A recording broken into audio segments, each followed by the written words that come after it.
ಹ್ಮ್. ಇವತ್ತಿನ ನಮ್ಮ ಈ ಆಳವಾದ ಅಧ್ಯಯನದಲ್ಲಿ ಒಂದು ವಿಚಿತ್ರವಾದ ವಿಷಯದ ಬಗ್ಗೆ ಚರ್ಚೆ ಮಾಡ್ತಾ ಇದ್ದೀವಿ. ಕೇವಲ ಒಂದು ಕಥೆನ ಸಂಪೂರ್ಣ ಏಕಾಗ್ರತೆಯಿಂದ ಕೇಳೋದ್ರಿಂದ ಒಬ್ಬ ಮನುಷ್ಯನ ಇಡೀ ಜೀವನದ ಕರಾಳ ಇತಿಹಾಸ ಸಂಪೂರ್ಣವಾಗಿ ಅಳಿಸ್ಹೋಗೋಕೆ ಸಾಧ್ಯನಾ ಅಂತ. ಇದೊಂಥರ ಕೇಳಲು ಅಸಾಧ್ಯವಾದ ಯಾವುದೋ ಶಾರ್ಟ್ಕಟ್ ಅಥವಾ ಚೀಟ್ ಕೋಡ್ ತರ ಅನ್ಸುತ್ತೆ ಅಲ್ವಾ? ಖಂಡಿತ ಅನ್ಸುತ್ತೆ. ಯಾರಿಗಾದ್ರೂ ಹಾಗೆ ಅನ್ಸೋದು ಸಹಜ. ಹೌದು. ಪ್ರಾಚೀನ ಕಾಲದ ನಂಬಿಕೆಗಳ ಪ್ರಕಾರ ಮುಕ್ತಿ ಪಡೆಯೋಕೆ 9 ಮಾರ್ಗಗಳಿವೆ, ಅಂದ್ರೆ ನವದಾ ಭಕ್ತಿ ಅಂತ ಹೇಳ್ತಾರೆ. ಅದರಲ್ಲಿ ಈ ಶ್ರವಣ ಅಂದ್ರೆ ಕೂಡಿತು ಆಲಿಸುವ ಪ್ರಕ್ರಿಯೆಗೆ ಅತ್ಯುನ್ನತ ಸ್ಥಾನ ಕೊಟ್ಟಿದ್ದಾರೆ. ಆ ಬರೀ ಶಬ್ದಗಳು ಕಿವಿಗೆ ಬಿದ್ದ ತಕ್ಷಣ ಮನುಷ್ಯನ ಅಂತರಂಗವೇ ಬದಲಾಗೋಕೆ ಹೇಗೆ ಸಾಧ್ಯ ಅನ್ನೋದು ತುಂಬಾ ಕುತೂಹಲಕಾರಿ ವಿಷಯ. ಅದೇ ಶೌನಕ ಋಷಿ ಮತ್ತೆ ಸೂತ ಮುನಿಗಳ ನಡುವಿನ ಪ್ರಾಚೀನ ಸಂಭಾಷಣೆ ಮೂಲಕ ಶಿವಮಹಾಪುರಾಣದ ಮೊದಲ ಭಾಗ ಇದನ್ನೇ ಬಿಡಿಸಿಡುತ್ತೆ. ಸರಿ, ಇದನ್ನ ಸ್ವಲ್ಪ ಆಳವಾಗಿ ಅರ್ಥ ಮಾಡ್ಕೊಳ್ಳೋಣ. ಖಂಡಿತ. ಶೌನಕ ಋಷಿಗಳು ಕೇಳೋ ಮೊದಲ ಪ್ರಶ್ನೆಯೇ ಇಂದಿನ ಕಾಲಘಟ್ಟಕ್ಕೂ ಅನ್ವಯಿಸುತ್ತೆ ನೋಡಿ. ಕಲಿಯುಗದಲ್ಲಿ ದಾರಿ ತಪ್ಪುವ ಜನರನ್ನು ಮತ್ತೆ ಸರಿದಾರಿಗೆ ತರೋಕಿರುವ ಅತ್ಯುತ್ತಮ ಸಾಧನ ಯಾವುದು ಅಂತ ಅವ್ರು ಕೇಳ್ತಾರೆ. ಅದಕ್ಕೆ ಉತ್ತರವಾಗಿ ಬರೋದೇ ಈ ಶ್ರವಣ ಅಥವಾ ಆಲಿಸುವ ಪ್ರಕ್ರಿಯೆ. ಹೌದು, ಇದರ ಉದ್ದೇಶ ಕೇವಲ ನಿಯಮಗಳನ್ನ ಬೋಧಿಸೋದಲ್ಲ, ಮನುಷ್ಯನ ಅಹಂಕಾರನ ಕರಗಿಸೋಕೆ, ಆಳವಾದ ಪ್ರಜ್ಞೆಯನ್ನ ತಟ್ಟೋಕೆ ಕಥೆಗಳನ್ನ ಮತ್ತೆ ಅದ್ಭುತವಾದ ರೂಪಕಗಳನ್ನ ಇಲ್ಲಿ ಬಳಸಿದ್ದಾರೆ. ನಿಜ. ಮತ್ತೆ ಈ ಕಥೆಗಳು ಎಷ್ಟು ನಾಟಕೀಯವಾಗಿದೆ ಅಂದ್ರೆ ಹಾಲಿವುಡ್ ಸಿನಿಮಾದ ದೃಶ್ಯಗಳ ತರಾನೇ ಕಣ್ಣಿಗೆ ಕಟ್ತವೆ. ಉದಾಹರಣೆಗೆ ಇಲ್ಲಿ ಬರೋ ಮೊದಲ ಕತೆ ದೇವರಾಜ ಅನ್ನೋ ವ್ಯಕ್ತಿದ್ದು. ಓ, ಆ ದೇವರಾಜನ ಕತೆ ಅದ್ಭುತವಾದ ಹಿನ್ನೆಲೆ ಇದೆ ಅದಕ್ಕೆ. ಹೌದು. ಕಿರಾತನಗರದಲ್ಲಿ ವಾಸವಿದ್ದ ಈ ದೇವರಾಜ ಸಮಾಜದ ಕಟ್ಟಕಡೆಯ ಅಪರಾಧಿ. ಜನರಿಗೆ ಮೋಸ ಮಾಡೋದು, ಕೊಲೆ ಮಾಡಿ ಹಣ ಲೂಟಿ ಮಾಡೋದು, ಸಕಲ ದುಶ್ಚಟಗಳಿಗೂ ಬಲಿಯಾಗಿದ್ದ ಅವನು. ಆ ಯಾವ ಕೆಟ್ಟ ಕೆಲ್ಸನೂ ಬಾಕಿ ಉಳಿಸಿರ್ಲಿಲ್ಲ ಅವನು. ಕರೆಕ್ಟ್. ಹೀಗಿರುವಾಗ ಒಮ್ಮೆ ಈತ ಪ್ರತಿಷ್ಠಾನಪುರ ಅನ್ನೋ ಜಾಗದ ಶಿವಾಲಯಕ್ಕೆ ಬರ್ತಾನೆ. ಅಲ್ಲಿ ಇದ್ದಕ್ಕಿದ್ದಂತೆ ಆತನಿಗೆ ವಿಪರೀತ ಜ್ವರ ಬರುತ್ತೆ. ಎದ್ದು ಕೂರಲು ಕೂಡ ಆಗದಂತಹ ಭೀಕರ ಕಾಯಿಲೆ ಅದು. ಆ ಅಸಹಾಯಕ ಸ್ಥಿತಿಯಲ್ಲಿ ಅವನು ದೇವಸ್ಥಾನದ ಮೂಲೆಯಲ್ಲಿ ಮಲಗಿರ್ತಾನಲ್ವಾ? ಹೌದು. ಆ ಸಮಯದಲ್ಲಿ ಅಲ್ಲಿ ಶಿವಪುರಾಣದ ವಾಚನ ನಡೀತಾ ಇರುತ್ತೆ. ಅವನಿಗೆ ಬೇರೆ ದಾರಿ ಇಲ್ಲದೆ ಆ ಜ್ವರದ ನಡುವೆಯೂ ಸತತ 1 ತಿಂಗಳ ಕಾಲ ಆ ಕಥೆ ಅವನ ಕಿವಿಗೆ ಬೀಳುತ್ತಲೇ ಇರುತ್ತೆ. ಆಮೇಲೆ ಅವನ ಮರಣದ ನಂತರ ನರಕಕ್ಕೆ ಎಳೆದೊಯ್ಯಲು ಯಮಭಟರು ಬರ್ತಾರೆ. ಆದ್ರೆ ಅಷ್ಟರಲ್ಲೇ ರುದ್ರಾಕ್ಷಿ, ಭಸ್ಮ ಧರಿಸಿದ ಸಾಕ್ಷಾತ್ ಶಿವಗಣಗಳು ಬಂದು ಯಮಭಟರನ್ನ ಹೊಡೆದೋಡಿಸಿ ದೇವರಾಜನನ್ನ ಕೈಲಾಸಕ್ಕೆ ಕರೆದೊಯ್ತಾರೆ. ಇಲ್ಲಿ ನಾವು ಗಮನಿಸಬೇಕಾದ ಅತ್ಯಂತ ಸೂಕ್ಷ್ಮವಾದ ಅಂಶ ಒಂದಿದೆ. ಆ ದೇವರಾಜ ಯಾವುದೇ ಪೂರ್ವ ಸಿದ್ಧತೆಯಿಂದಲೋ ಅಥವಾ ಮಹಾನ್ ಭಕ್ತಿಯಿಂದಲೋ ಆ ಕಥೆಯನ್ನು ಕೇಳೋಕೋಗಿರಲಿಲ್ಲ. ಹೌದು, ಅವನಿಗೆ ಬೇರೆ ಆಪ್ಷನ್ ಇರಲಿಲ್ಲ. ನಿಖರವಾಗಿ ಅವನಿಗೆ ವಿಪರೀತ ಜ್ವರ ಇತ್ತು. ಭೌತಿಕವಾಗಿ ಅವನ ಶರೀರ ಸಂಪೂರ್ಣವಾಗಿ ನಿಷ್ಕ್ರಿಯವಾಗಿತ್ತು. ಆತನ ಅಹಂಕಾರ ಮತ್ತೆ ಆತನ ಕುತಂತ್ರದ ಬುದ್ಧಿ ಎಲ್ಲವೂ ಆ ಜ್ವರದ ತೀವ್ರತೆಗೆ ಸ್ಟಾಪ್ ಆಗಿತ್ತು. ಅಂದ್ರೆ ಫಿಸಿಕಲ್ ಆಗಿ ವೀಕ್ ಆದಾಗ ಮೈಂಡ್ ಕೂಡ ವೀಕ್ ಆಗತ್ತೆ ಅಂತನಾ? ಹೌದು. ಮನುಷ್ಯನಿಗೆ ಯಾವಾಗ ಭೌತಿಕ ಶಕ್ತಿಯ ಮೇಲಿನ ನಿಯಂತ್ರಣ ತಪ್ಪುತ್ತೋ ಆಗ ಆತನ ಒಳಗಿನ ರಕ್ಷಣಾ ಕವಚಗಳು ಅಂದ್ರೆ ಡಿಫೆನ್ಸ್ ಮೆಕ್ಯಾನಿಸಮ್ಸ್ ಕುಸಿಯುತ್ತವೆ. ಆ ಅನಿವಾರ್ಯ ನಿಷ್ಕ್ರಿಯತೆಯೇ ಆತನ ಪಾಲಿಗೆ ವರದಾನ ಆಯಿತು. ಓ, ಇದು ಇಂಟ್ರೆಸ್ಟಿಂಗ್ ಆಗಿದೆ. ಆತನ ದೇಹ ಚಲಿಸುತ್ತಿರಲಿಲ್ಲ, ಆದರೆ ಕಿವಿಗಳು ಮಾತ್ರ ತೆರೆದುಕೊಂಡಿದ್ವು. ಆ ಸತತ 1 ತಿಂಗಳ ಶ್ರವಣ ಕೇವಲ ಶಬ್ದಗಳಾಗಿ ಉಳಿಯದೆ ಆತನ ಒಳಪ್ರಜ್ಞೆಯಲ್ಲಿ ಒಂದು ದೊಡ್ಡ ಬದಲಾವಣೆ ತಂದಿತು. 1 ನಿಮಿಷ, ನಾನು ಇಲ್ಲಿ ಸ್ವಲ್ಪ ಭಿನ್ನಾಭಿಪ್ರಾಯ ವ್ಯಕ್ತಪಡಿಸಲೇಬೇಕು. ಇದು ಕೇಳೋಕೆ ರೋಚಕವಾಗಿದೆ. ಆದ್ರೆ ತಾರ್ಕಿಕವಾಗಿ ಯೋಚನೆ ಮಾಡಿದ್ರೆ ಇದೇನು ಪಾಪಿಗಳಿಗೆ ಸಿಗುವ ತಕ್ಷಣದ ಕ್ಷಮಾದಾನನಾ? ನಿಮ್ಗೆ ಹಾಗೆ ಅನಿಸ್ತಾ ಇದೆಯಾ? ಹೌದು. ಇಂಗ್ಲಿಷಲ್ಲಿ get out of jail free card ಅಂತಾರಲ್ಲ, ಹಾಗೆ ಅನಿಸ್ತಿದೆ. ಒಬ್ಬ ವ್ಯಕ್ತಿ ಇಡೀ ಜೀವನ ಬೇರೆಯವರನ್ನ ವಂಚಿಸಿ ಕೊನೆಗೆ ಜ್ವರ ಬಂದು ಕತೆ ಕೇಳಿದ್ದಕ್ಕೆ ಕೈಲಾಸ ಪ್ರಾಪ್ತಿಯಾಗೋದು ಅಂದ್ರೆ ಏನು? ಖಂಡಿತ. ನಾವು ಚಿಕ್ಕಂದಿನಲ್ಲೂ ಕೇಳಿಬಂದಿರೋ ಕರ್ಮ ಸಿದ್ಧಾಂತದ ಪ್ರಕಾರ ನೀವು ಮಾಡಿರೋ ತಪ್ಪಿಗೆ ನೀವೇ ಶಿಕ್ಷೆ ಅನುಭವಿಸ್ಬೇಕು ತಾನೆ? ಹಾಗಾದ್ರೆ ಈ ಕತೆ ಆ ಮೂಲಭೂತ ನಿಯಮವನ್ನೇ ಮುರಿಯುತ್ತಿಲ್ವೇ? ಇದು ಪ್ರತಿಯೊಬ್ಬ ವಿಮರ್ಶಾತ್ಮಕ ಮನಸ್ಸಿಗೂ ಮೂಡುವ ಅತ್ಯಂತ ಸ್ವಾಭಾವಿಕವಾದ ಪ್ರಶ್ನೆ. ಖಂಡಿತವಾಗಿಯೂ ಇದೊಂದು ಶಾರ್ಟ್ಕಟ್ ಅಲ್ಲ. ಮತ್ತೇನೇನು? ಇಲ್ಲಿ ನಾವು ಶಬ್ದಪ್ರಜ್ಞೆ ಮತ್ತು ಕರ್ಮದ ನಡುವಿನ ಸಂಕೀರ್ಣ ಸಂಬಂಧನ ಅರ್ಥ ಮಾಡಿಕೊಳ್ಬೇಕು. ಆತ ಇಡೀ ಜೀವನ ಪಾಪ ಮಾಡಿದ್ದ ಹೌದು, ಆದರೆ ಆ ಕೊನೆಯ 1 ತಿಂಗಳು ಆತ ಅನುಭವಿಸಿದ ದೈಹಿಕ ಯಾತನೆ ಒಂದು ರೀತಿಯ ತೀವ್ರವಾದ ಶಿಕ್ಷೆನೇ ಕೊಡ್ತಾ ಇತ್ತು. ಹೋ, ಅಂದ್ರೆ ಆ ಜ್ವರನೇ ಒಂದು ಶಿಕ್ಷೆ ಅಂತ. ಕರೆಕ್ಟ್. ಆ ಯಾತನೆಯ ಸಮಯದಲ್ಲಿ ಆತನ ಅಹಂಕಾರ ಮತ್ತು ನಾನು ಅನ್ನೋ ಭಾವನೆ ಸಂಪೂರ್ಣವಾಗಿ ನಾಶವಾಗಿತ್ತು.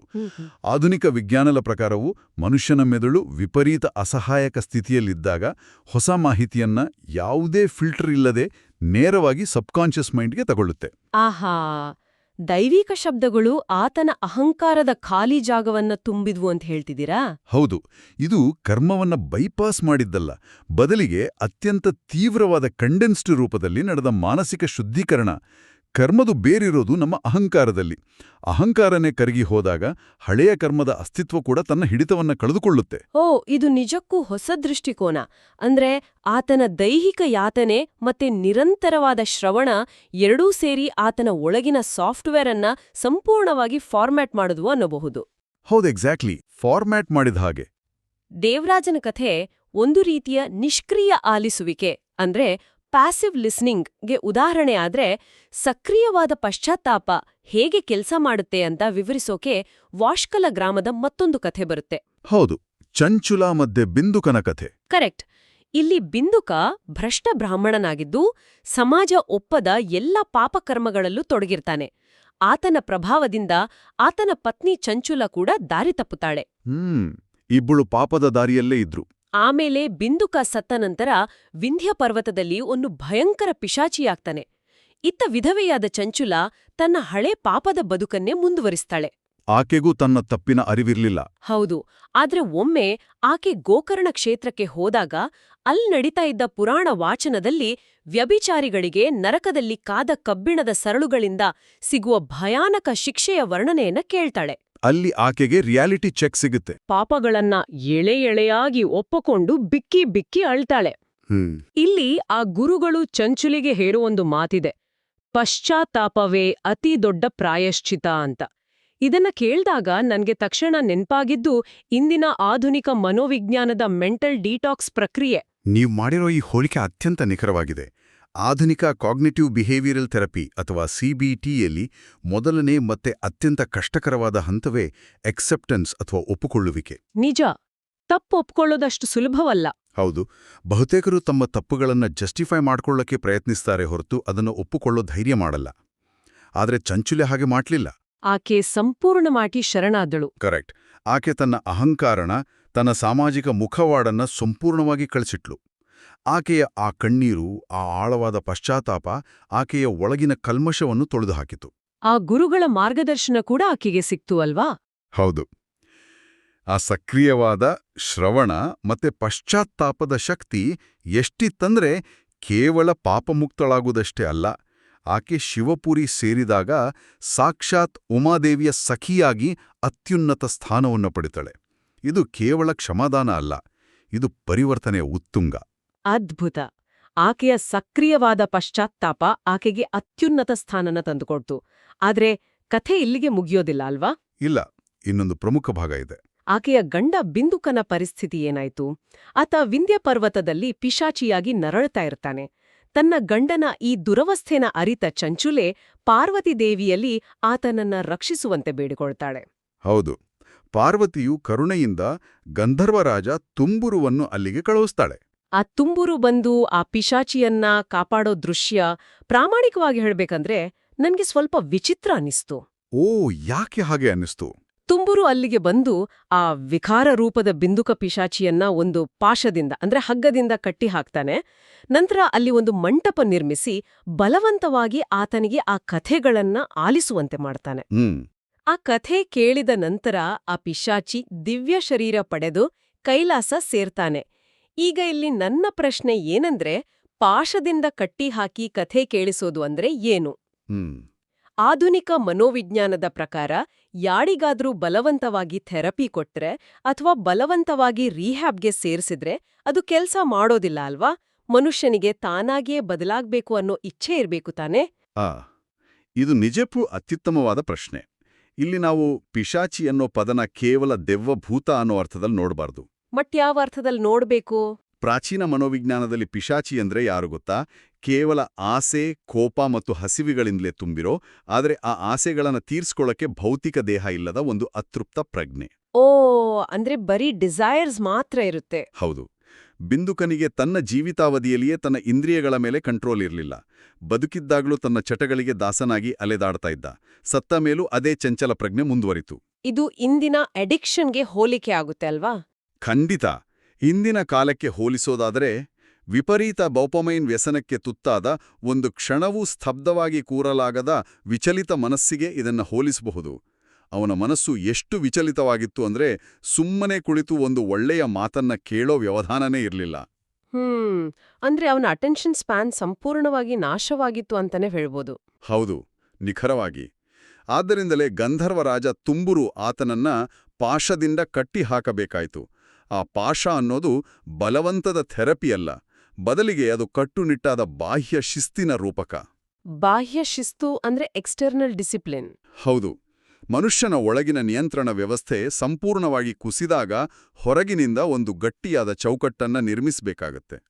ಓದಲು ಕೂರುವಾಗ ಧ್ಯಾನಭಂಗ ಮಾಡೋ ಮೊಬೈಲ್ ಫೋನನ್ನ ಬೇರೊಂದು ಕೋಣೆಯಲ್ಲಿ ಬೀಗಾಕಿಡ್ತೀವಲ್ಲ, ಬಹುತೇಕ ಅದೇ ಪ್ರಕ್ರಿಯೆ ಇದು. ಓ, ಇದು ತುಂಬಾ ರಿಲೇಟಬಲ್ ಆಗಿದೆ. ವಿಚಲಿತ ಮನಸ್ಸಿಗೆ ಮೊದಲು ಬೇಕಾಗಿರೋದು ಒಂದು ಭೌತಿಕ ನಿರ್ಬಂಧ. ಆ ಮಂಟಪದಲ್ಲಿ ದೈವಿಕ ಶಬ್ದಗಳು ಆತನ ಮನಸ್ಸನ್ನ ನಿಧಾನವಾಗಿ ತೂರಿ ಆತನ ಅಸುರಿ ಸ್ವಭಾವವನ್ನ ಕರಗಿಸಿದವು. ವಾವ್! ಆ ಪಾಶವನ್ನ ನಾವು ಆಧುನಿಕ ಡಿಸ್ಟ್ರಾಕ್ಷನ್ಸ್ ತಡೆಯೋ ಒಂದು ಫಿಲ್ಟರ್ ಅಂತ ನೋಡಿದ್ರೆ ಇದರ ಅರ್ಥವೇ ಬದಲಾಗ್ಬಿಡುತ್ತೆ. ಹಾಗಾದ್ರೆ ಈ ಶಿಸ್ತು ಕೇವಲ ಪಿಶಾಚಿಗಳಿಗೆ ಮಾತ್ರ ಸೀಮಿತವೇ? ಖಂಡಿತ ಇಲ್ಲ. ಅದೇ, ಇದೇ ಪ್ರಶ್ನೆ ಶೌನಕ ಋಷಿಗಳಿಗೂ ಕಾಡುತ್ತೆ. ಕೇವಲ ಕೇಳೋದ್ರಿಂದ ಇಷ್ಟೆಲ್ಲ ಪವಾಡಗಳು ನಡೆಯೋದಾದ್ರೆ ಆ ಕೇಳುವ ಪ್ರಕ್ರಿಯೆ ಹೇಗಿರ್ಬೇಕು ಅಂತ ಅವ್ರು ಕೇಳ್ತಾರೆ. ಆಗ ಸೂತರು ಕತೆ ಕೇಳಲು ಇರುವ ಕಟ್ಟುನಿಟ್ಟಿನಾದ ನಿಯಮಗಳನ್ನ ವಿವರಿಸ್ತಾರೆ. ಹೌದು, ಆ ನಿಯಮಗಳು ನಿಜಕ್ಕೂ ಆಶ್ಚರ್ಯ ತರ್ತವೆ. ನಿಜ. ಆ ನಿಯಮಗಳನ್ನ ಕೇಳಿದ್ರೆ ಇಂದಿನ ಕಾಲದ ಯಾರಿಗಾದ್ರೂ ತಲೆ ತಿರುಗ್ಬೋದ್ ನೋಡಿ. ಕಥೆ ಕೇಳೋಕೆ ಮುಂಚೆ ಜ್ಯೋತಿಷಿಗಳಿಂದ ಮುಹೂರ್ತ ನಿಗದಿ ಮಾಡ್ಬೇಕು, ಬಾಳೆಕಂಬ ಮತ್ತೆ ಹೂವುಗಳಿಂದ ಸುಂದರವಾದ ಮಂಟಪ ನಿರ್ಮಿಸ್ಬೇಕು. ಮತ್ತೆ ಸಮಯದ ನಿಯಮ ಕೂಡ ಇದೆಯಲ್ವಾ? ಹೌದು. ಸೂರ್ಯೋದಯದಿಂದ ಮುಂಜಾನೆ 3:30ವರೆಗೆ ನಿರಂತರವಾಗಿ ಕಥೆ ಕೇಳಬೇಕು. ಇನ್ನು ಕೇಳುಗರಿಗಿರೋ ನಿಯಮಗಳಂತೂ ಅತ್ಯಂತ ಕಠಿಣ. ಕಥೆ ಮುಗಿಯೋವರೆಗೆ ನೆಲದ ಮೇಲೆಯೇ ಮಲಗಬೇಕು. ದಿನಕ್ಕೊಮ್ಮೆ ಮಾತ್ರ ಊಟ ಮಾಡಬೇಕು. ಈರುಳ್ಳಿ, ಬೆಳ್ಳುಳ್ಳಿ, ಮಾದಕ ವಸ್ತುಗಳನ್ನ ಸಂಪೂರ್ಣವಾಗಿ ತ್ಯಜಿಸಬೇಕು. ಮೌನ ವ್ರತ ಪಾಲಿಸಬೇಕು. ಬ್ರಹ್ಮಚರ್ಯ ಕಾಪಾಡಬೇಕು. ಪ್ರಾಮಾಣಿಕವಾಗಿ ಹೇಳಬೇಕಂದ್ರೆ ಇಂದಿನ ಕಾಲದಲ್ಲಿ ಯಾರಿಗಾದ್ರೂ ಈ ನಿಯಮಗಳನ್ನ ಹೇಳಿದ್ರೆ ಅವರು ಕತೆ ಕೇಳೋ ಬದಲು ನನ್ಗೂ ಜ್ವರ ಬಂದಿದೆ ಅಂತ ಸುಳ್ಳು ಹೇಳಿ ಮಲಗಿಬಿಡ್ತಾರೆ. ಹೌದು, ಹಾಗೆ ಆಗೋ ಚಾನ್ಸಸ್ ಜಾಸ್ತಿ. ಇಷ್ಟೆಲ್ಲ ವಿಪರೀತ ಕಟ್ಟುಪಾಡುಗಳು ಯಾಕೆ ಬೇಕು? ಕಥೆ ಹೇಳೋ ಉದ್ದೇಶ ಜ್ಞಾನ ನೀಡೋದಾದ್ರೆ ಅದನ್ನ ಆರಾಮವಾಗಿ ಸೋಫಾ ಮೇಲೆ ಕುಳಿತು ಕೇಳ್ಬೋದಿತ್ತಲ್ವೇ? ಆರಾಮಾಗಿ ಸೋಫಾ ಮೇಲೆ ಕುಳಿತು ಕೇಳಿದ್ರೆ ಆ ಜ್ಞಾನ ಮೆದುಳಿನ ಮೇಲ್ಮೈಯಲ್ಲಿ ಮಾತ್ರ ಉಳಿಯುತ್ತೆ, ಅಂತರಂಗವನ್ನ ಪ್ರವೇಶಿಸುವುದಿಲ್ಲ. ಅಂದ್ರೆ ಅದು ಬರೀ ಇನ್ಫಾರ್ಮೇಷನ್ ಆಗಿ ಉಳಿಯುತ್ತೆ, ಟ್ರಾನ್ಸ್ಫಾರ್ಮೇಷನ್ ಆಗಲ್ಲ ಅಂತಾನ? ನಿಖರವಾಗಿ. ಈ ಕಠಿಣ ನಿಯಮಗಳ ಹಿಂದಿನ ನೈಜ ವಿಜ್ಞಾನ ಅರ್ಥವಾಗಬೇಕಾದ್ರೆ ನಾವು ಡೀಪ್ ಫೋಕಸ್ ಅಥವಾ ಆಳವಾದ ಏಕಾಗ್ರತೆಯ ವಿಜ್ಞಾನವನ್ನ ಅರ್ಥ ಮಾಡ್ಕೊಳ್ಬೇಕು. ಇವು ಕೇವಲ ಕುರುಡು ಆಚರಣೆಗಳಲ್ಲ. ಉದಾಹರಣೆಗೆ ಊಟದ ನಿಯಮದ ಬಗ್ಗೆ ಹೇಳಿ. ನೋಡಿ, ದಿನಕ್ಕೊಮ್ಮೆ ಮಾತ್ರ ಊಟ ಮಾಡೋದು, ಈರುಳ್ಳಿ ಬೆಳ್ಳುಳ್ಳಿಯಂತಹ ತಾಮಸಿಕ ಆಹಾರಗಳನ್ನು ಬಿಡೋದು ಯಾಕೆ ಗೊತ್ತಾ? ನಮ್ಮ ಜೀರ್ಣಕ್ರಿಯೆಗೂ ನಮ್ಮ ಮೆದುಳಿನ ಚಟುವಟಿಕೆಗೂ ನೇರ ಸಂಪರ್ಕ ಇದೆ. ಭಾರವಾದ ಆಹಾರ ತಿಂದಾಗ ದೇಹದ ಬಹುಪಾಲು ಶಕ್ತಿ ಅದನ್ನ ಜೀರ್ಣಿಸ್ಕೊಳ್ಳೋಕೆ ವ್ಯಯ ಆಗತ್ತೆ. ಹೌದು, ತಿಂದ ತಕ್ಷಣ ನಿದ್ದೆ ಬರುತ್ತೆ. ಅದೇ ಹಗುರವಾದ ಸಾತ್ವಿಕ ಆಹಾರ ದೇಹವನ್ನು ಹಗುರಾಗಿಸಿ ಎಚ್ಚರಿಕೆಯಿಂದ ಇರೋ ಹಾಗೆ ಮಾಡುತ್ತೆ. ಅಂದ್ರೆ ಹೊಟ್ಟೆ ಖಾಲಿ ಇದ್ದಷ್ಟು ಗ್ರಹಿಸುವ ಶಕ್ತಿ ಹೆಚ್ಚಾಗಿರತ್ತೆ ಅಂತ ಹೇಳ್ತಿದ್ದೀರಾ? ಖಂಡಿತ. ಇನ್ನು ನೆಲದ ಮೇಲೆ ಮಲಗುವ ನಿಯಮ ನೋಡಿ. ಇದು ಭೌತಿಕ ಸೌಕರ್ಯಗಳನ್ನು ನಿರಾಕರಿಸಿ ಒಂದು ರೀತಿಯ ಸೆನ್ಸರಿ ಡಿಪ್ರೈವೇಷನ್ ವಾತಾವರಣವನ್ನು ಸೃಷ್ಟಿಸುತ್ತೆ. ಮನುಷ್ಯನಿಗೆ ಅತಿಯಾದ ಕಂಫರ್ಟ್ ಸಿಕ್ಕರೆ ಅವನ ಪ್ರಜ್ಞೆ ಮಂಕಾಗುತ್ತೆ. ಕಂಫರ್ಟ್ ಝೋನಿಂದ ಹೊರಬರಬೇಕು ಅಂತ. ಹೌದು. ಮೌನವೃತ ಮತ್ತು ಬ್ರಹ್ಮಚರ್ಯವು ಮನುಷ್ಯನ ಆಂತರಿಕ ಶಕ್ತಿ ಅನಗತ್ಯವಾಗಿ ಹೊರಹೋಗದಂತೆ ತಡೆದು ಆ ಶಕ್ತಿಯನ್ನು ಕೇವಲ ಆಲಿಸುವಿಕೆಯ ಕಡೆಗೆ ಮಾತ್ರ ಫೋಕಸ್ ಮಾಡುತ್ತೆ. ಆ ದಿನಗಳಲ್ಲಿ ನಮ್ಮ ಇಂದಿನ ಸ್ಮಾರ್ಟ್ಫೋನ್ಗಳಾಗ್ಲಿ ಟಿವಿಗಳಾಗ್ಲಿ ಇರಲಿಲ್ಲ. ಆದ್ರೂ ಅಷ್ಟು ಕಠಿಣ ನಿಯಮಗಳು ಬೇಕಿತ್ತು. ಹೌದು. ಯಾಕೆಂದ್ರೆ ಮನುಷ್ಯನ ಇಂದ್ರಿಯಗಳನ್ನ ಒಂದು ಶಿಸ್ತಿನ ಚೌಕಟ್ಟಿನಲ್ಲಿ ಬಂಧಿಸದಿದ್ರೆ ಆತನಿಗೆ ಹೊಸ ಜ್ಞಾನವನ್ನ ಗ್ರಹಿಸುವ ಮತ್ತು ತನ್ನನ್ನು ತಾನು ಬದಲಾಯಿಸಿಕೊಳ್ಳುವ ನ್ಯೂರೋಪ್ಲಾಸ್ಟಿಸಿಟಿ ಸೃಷ್ಟಿಯಾಗೋದಿಲ್ಲ ಅಂತ ಅಂದಿನ ಋಷಿಮುನಿಗಳಿಗೆ ಸ್ಪಷ್ಟವಾಗಿ ತಿಳಿದಿತ್ತು. ಓ, ಇದು ನಿಜಕ್ಕೂ ಬೆರಗುಗೊಳಿಸುವಂಥ ವಿವರಣೆ. ಅಂದ್ರೆ ಕೇವಲ ಕಿವಿಯ ಕೆಲಸವನ್ನ ಇಡೀ ದೇಹ, ಮನಸ್ಸು ಮತ್ತು ಆತ್ಮವನ್ನ ಒಂದೇ ಬಿಂದುವಿನಲ್ಲಿ ಕೇಂದ್ರೀಕರಿಸುವ ಪ್ರಕ್ರಿಯೆಯನ್ನಾಗಿ ಬದಲಾಯಿಸೋದು. ಹೌದು, ಇದು ಮನುಷ್ಯನನ್ನ ಒಂದು ಪರ್ಫೆಕ್ಟ್ ರಿಸೀವರ್ ಅಥವಾ ಆಂಟಿನಾದಂತೆ ಟ್ಯೂನ್ ಮಾಡೋ ತಂತ್ರಜ್ಞಾನ. ಮತ್ತೆ ಕಥೆಯ ಕೊನೆಯಲ್ಲಿ ಆ ಗ್ರಂಥಕ್ಕೆ ರೇಷ್ಮೆ ವಸ್ತ್ರ ಹೊದಿಸೋದು, ಶ್ರೀಮಂತರಾಗಿದ್ರೆ ಚಿನ್ನದ ಸಿಂಹಾಸನದಲ್ಲಿ ಕೂರಿಸೋದು, ಇದು ಕೇವಲ ಡಂಬಾಚಾರ ಅಲ್ಲ, ಆ ಜ್ಞಾನದ ಮೂಲಕ್ಕೆ ಅವರು ಕೊಡ್ತಾ ಇದ್ದ ಪರಮೋಚ್ಛ ಗೌರವ.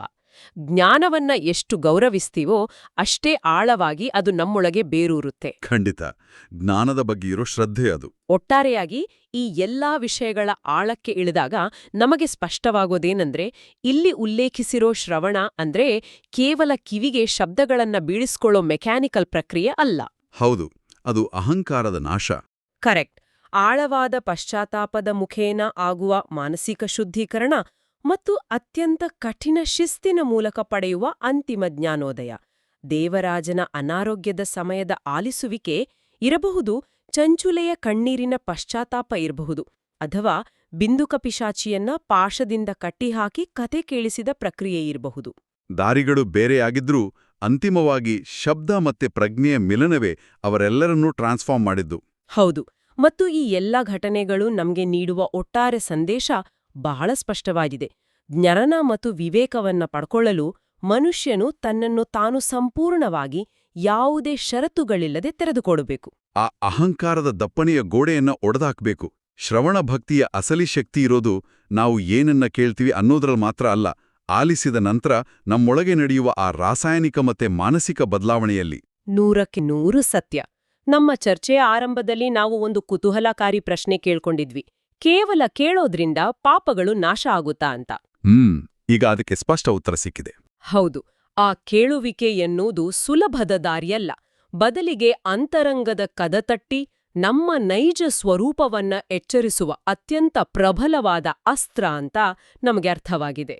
ಇವತ್ತಿನ ಈ ಚರ್ಚೆ ಮುಗಿಸೋ ಮುನ್ನ ನಾವೆಲ್ಲರೂ ಒಮ್ಮೆ ಕುಳಿತು ಯೋಚಿಸಲೇಬೇಕಾದ ಒಂದು ವಿಚಾರ ಇದೆ. ಪ್ರಾಚೀನ ಕಾಲದಲ್ಲಿ ಯಾವುದೇ ಅಡೆತಡೆಗಳಿಲ್ಲದೆ ಸಂಪೂರ್ಣ ಏಕಾಗ್ರತೆಯಿಂದ ಕೆಲವು 1000 ಶ್ಲೋಕಗಳನ್ನ ಕೇಳುವ ಆ ಪ್ರಕ್ರಿಯೆ ಒಬ್ಬ ದುಷ್ಟ ಪಿಶಾಚಿಯನ್ನೂ ದಿವ್ಯ ಪುರುಷನನ್ನಾಗಿ ಪರಿವರ್ತಿಸುವಷ್ಟು ಅಗಾಧವಾದ ಶಕ್ತಿಯನ್ನ ಹೊಂದಿತ್ತು. ಆದರೆ ಇಂದು ನಮ್ಮ ಸುತ್ತಲಿನ ಪ್ರಪಂಚವನ್ನ ಒಮ್ಮೆ ಗಮನಿಸಿ. ನಿಜ, ಕಿವಿಗೆ ವಿಶ್ರಾಂತಿಯೇ ಇಲ್ಲ. ಹೌದು, ಬಿಡುವಿಲ್ಲದೆ ನಮ್ಮ ಕಿವಿಗಳ ಮೇಲೆ ಅಪ್ಪಳಿಸುವ ಸಾವಿರಾರು ಮಾಹಿತಿಗಳು, ವಾಟ್ಸ್ಆ್ಯಪ್ನ ತುಂಡಲಿಸಿದ ಶಬ್ದಗಳು, ಟಿವಿಯ ಕಿರುಚಾಟ, ಸೋಷಿಯಲ್ ಮೀಡಿಯಾದ ರೀಲ್ಸ್, ಮತ್ತೆ ಕ್ಷಣಕ್ಕೂ ನಮ್ಮ ಏಕಾಗ್ರತೆಯನ್ನ ಛಿದ್ರಗೊಳಿಸುವ ಸ್ಮಾರ್ಟ್ಫೋನ್ ನೋಟಿಫಿಕೇಷನ್ಗಳು, ಇವೆಲ್ಲವನ್ನೂ ನಾವು ಪ್ರತಿದಿನ ಪ್ರತಿಕ್ಷಣ ಏಕಾಗ್ರತೆಯೇ ಇಲ್ಲದೆ ಅಪ್ರಜ್ಞಾಪೂರ್ವಕವಾಗಿ ಕೇಳಿಸ್ಕೊಳ್ತಾನೇ ಇದ್ದೀವಿ. ಇದು ಆತಂಕಕಾರಿ. ನಾವೆಲ್ಲರೂ ನಮ್ಮನ್ನೇ ಕೇಳ್ಕೊಳ್ಬೇಕಾದ ಪ್ರಶ್ನೆ ಎಂದರೆ, ನಮ್ಮ ಕಿವಿಗಳ ಮೂಲಕ ನಾವು ಒಳಗೆ ತಗೊಳ್ತಾ ಇರೋ ಈ ನಿರಂತರ ಅನಿಯಂತ್ರಿತ ಶಬ್ದ ಮಾಲಿನ್ಯ, ಇದು ನಮ್ಮ ಮನಸ್ಸನ್ನ ದಿವ್ಯತೆಯೆಡೆಗೆ ಕೊಂಡೊಯ್ಯಿದೆಯೋ ಅಥವಾ ನಮ್ಮನ್ನೇ ಅರಿವಿಲ್ಲದೆ ವಿಚಲಿತರಾದ, ಏಕಾಗ್ರತೆ ಇಲ್ಲದ ಆಧುನಿಕ ಪಿಶಾಚಿಗಳನ್ನಾಗಿ ಪರಿವರ್ತಿಸ್ತಿದ್ಯೋ? ಇದು ನಿಜಕ್ಕೂ ಆಳವಾದ ಪ್ರಶ್ನೆ. ನಾವು ಏನನ್ನ ಕೇಳಿಸ್ಕೊಳ್ತೀವಿ ಮತ್ತೆ ಹೇಗೆ ಕೇಳಿಸ್ಕೊಳ್ತೀವಿ ಅನ್ನೋದೇ ನಮ್ಮ ಅಸ್ತಿತ್ವವನ್ನ, ನಮ್ಮ ಭವಿಷ್ಯವನ್ನ ರೂಪಿಸುತ್ತೆ. ಇಷ್ಟೇಳ್ತಾ ಇವತ್ತಿನ ನಮ್ಮ ಈ ಆಳವಾದ ಅಧ್ಯಯನವನ್ನ ಮುಗಿಸ್ತಾ ಇದ್ದೀವಿ. ಮುಂದಿನ ಬಾರಿ ಮತ್ತೊಂದು ಕುತೂಹಲಕಾರಿ ವಿಷಯದೊಂದಿಗೆ ಸಿಗೋಣ.